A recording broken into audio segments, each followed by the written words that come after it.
નમસ્કાર વિદ્યાર્થી મિત્રો, આઈટીઆઈમાંથી ઇલેક્ટ્રિશિયન અને વાયરમેનનો કોર્સ કરીને પાસ થયેલા વિદ્યાર્થીઓ માટે એક ખુશ ખબર છે.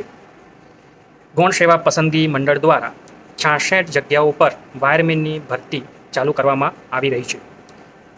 અધિક્ષક એન્જિનિયર વિદ્યુતના અંતર્ગત ગૌણ સેવા પસંદગી મંડળ દ્વારા જે 66 વાયરમેનની જગ્યાઓ પર ભરતી થવા જઈ રહી છે.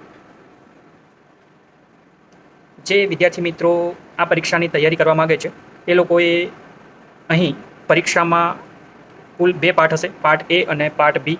પાર્ટ એની અંદર ગણિત અને રિઝનિંગ હશે. ગણિતના 30 ગુણ અને રિઝનિંગના 30 ગુણ, એમ કુલ 60 ગુણની પરીક્ષા પાર્ટ એની લેવાશે, જેમાં તમારે 40% ગુણ બંને ભાગમાં 40% ગુણ લાવવા ફરજિયાત રહેશે.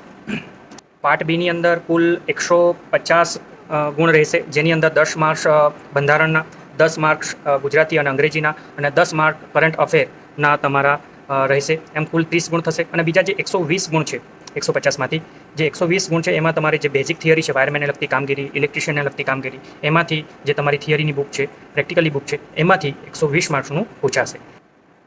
તો દરેક વિદ્યાર્થીઓને નમ્ર વિનંતી છે કે આ વિડીયો લાગતા વળગતા જે વિદ્યાર્થીઓ છે એમને ખૂબ શેર કરજો, જેથી કરીને જેમણે ઇલેક્ટ્રિશિયન અને વાયરમેનનો કોર્સ પાસ કર્યો છે એમને એક ખૂબ સારી તક મળી રહે. અને એ માટે બધાને બેસ્ટ ઓફ લક, ખૂબ સારા માર્ક્સ આવે અને બધા જ આ ભરતીમાં મહેનત કરીને લાગે એવી શુભેચ્છાઓ. જય જય ગરવી ગુજરાત. Thank you.